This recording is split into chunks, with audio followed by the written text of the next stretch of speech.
తెనాలి శ్రీశైల భక్త సేవా సమితి వారి సేవా కార్యక్రమాలు ఎందరికో స్ఫూర్తిదాయకంగా ఉంటున్నాయని డీఎస్పీ బి జనార్దన్ రావు పేర్కొన్నారు. సేవా సమితి ఆధ్వర్యంలో లంక గ్రామాల్లోని పశువులకు దానాను తెనాలి నుండి తరలించగా 3 లారీలను డీఎస్పీ ప్రారంభించారు. శ్రీశైల భక్త సేవా సమితి తెనాలి వారి ఆధ్వర్యంలో వరద ముంపుకు గురైన లంక గ్రామాలకు బాసటగా నిలుస్తూ సేవా కార్యక్రమాలను కొనసాగిస్తున్నారు. ఇప్పటికే తెనాలి, వేమూరు నియోజకవర్గాల్లోని లంక గ్రామాల్లోని ప్రజలకు పలు నిత్యావసర సరుకులు, భోజనం సమకూర్చిన సేవా సమితి సభ్యులు ఇప్పుడు అక్కడ పశువులకు దాణా పంపిణీ కార్యక్రమాన్ని చేపట్టారు. ఇటీవల కురిసిన భారీ వర్షాలకు వరద ముంపుకు గురైన లంక గ్రామాల్లోని పశువులకు ఆహారం అందించేందుకు గాను తెనాలి నుండి దాణాను ఆయా గ్రామాలకు తరలించారు.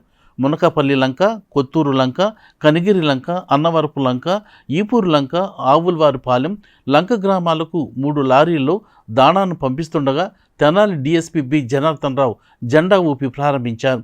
స్థానిక కొత్తపేటలోని దేవిప్రియ ఫంక్షన్ హాల్ వద్ద ఉదయం జరిగిన కార్యక్రమంలో డీఎస్పీ పాల్గొని సేవా సమితి సేవలను అభినందించారు. లంక గ్రామాల్లో వరదల కారణంగా గడ్డివాములు కొట్టుకుపోయి ఆహారం దొరక్క అక్కడి మూగజీవాలు ఆకలితో అలమటిస్తున్నాయి. దీంతో ఆవులు, గేదెలు ఉన్న ఇళ్లలోని 400 మంది పాడి రైతులకు 3 లారీల్లో తీసుకువెళ్లిన 25 కేజీల మినపపొట్టు, 25 కేజీల కామధేను మిక్చర్, 2 కేజీల బెల్లం సేవా సమితి సభ్యులు పంపిణీ చేశారు. శ్రీశైల భక్త సేవా సమితి సభ్యులు గతంలో అనేక సేవా కార్యక్రమాలు చేశామని, ఇటీవల వరదకు ముప్పు గురైన లంక గ్రామాల్లో గత 15 రోజుల నుంచి అనేక సేవా కార్యక్రమాలు చేస్తున్నామని చెప్పారు. తమ వంతు సాయంగా ఈ కార్యక్రమాలు చేపట్టడం జరిగిందని, ఈ రోజున లంక గ్రామాల్లో పశువులు ఆకలితో అలమటిస్తున్నట్టు తమ దృష్టికి రావడంతో తమ వంతు సహాయంగా పశువులకు దానా పంపిణీ చేశామని, తమకు సహకరించిన దాతలకు ధన్యవాదాలు తెలిపారు. ఈ సందర్భంగా శ్రీశైల భక్త సేవా సమితి సేవలను డీఎస్పీ అభినందించారు. కార్యక్రమంలో సేవా సమితి అధ్యక్షుడు ఏవి సుబ్బయ్య, కార్యదర్శి పరివి గోవర్ధన్, ట్రెజరర్ కోన బ్రహ్మానంద గుప్తా, సభ్యులు కొడాలి భారతి, వెంపటి రవీంద్ర, తుమ్మల రామకృష్ణ, నక్కా వేణుగోపాల్, బి భాస్కర్, సునీల్, దావులూరి భారతి తదితరులు పాల్గొన్నారు. సేవాభావంతో వీరు శ్రీశైలంలో అన్నదానం కార్యక్రమం చేస్తున్నారు. వరద ముంపు గ్రామాల్లో కూడా లంక గ్రామాల్లో మనుషులకి వీరు ఆ టైంలో ఆహారం అందించారు.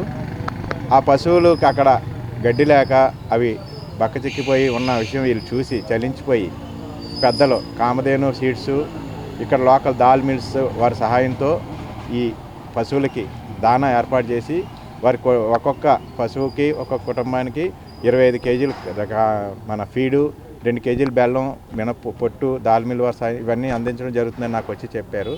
ఇది చాలా మంచి కార్యక్రమము. ఈ సేవా సమితి నిరంతరం ఎటువంటి అడ్డంకులు లేకుండా మరింత సేవ చేసే దృక్పథంతో ముందుకు పోవాలి. దీనికి తెనాలి ప్రజలందరూ కూడా సహకరించాలని కోరుతూ శ్రీశైల భక్త సేవా సమితి తరఫున గత 17 సంవత్సరాల నుంచి శ్రీశైలంలో శివరాత్రి పర్వందిన నాడు 60 నుంచి 80 వేల మందికి అక్కడ అన్నదాన కార్యక్రమం నిర్వహించడం జరుగుతుంది. అలాగే మెడికల్ క్యాంపు నిర్వహించడం జరుగుతుంది.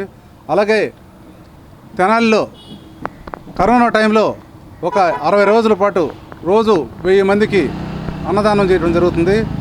అలాగే ఈ వరద సహాయం నిమిత్తం గత 5 రోజుల్లో 10,000 నుంచి 15,000 మందికి అన్నదానం చేయడం జరిగింది. అలాగే మరి మనుషులకి మనం సహాయం చేస్తున్నాం, నోరు లేని జీవాలకి మనం సహాయం చేయాలని దృష్టితో పెద్దల సహకార సహకారాలతో పశువుల దాణా 25 కిలోలు, అలాగే 2 కిలోలు బెల్లం, మరి కల్పతరు కామధేను ఫీడ్స్ వారి సహకారంతో 25 కిలోల బస్తా, ఈ 2 కలిపి ఈ వరద ప్రాంతాల్లో లంక గ్రామాల్లో డిస్ట్రిబ్యూట్ జరుగుతుంది. దానికి సహకరించి మమ్మల్ని ప్రోత్సహించడం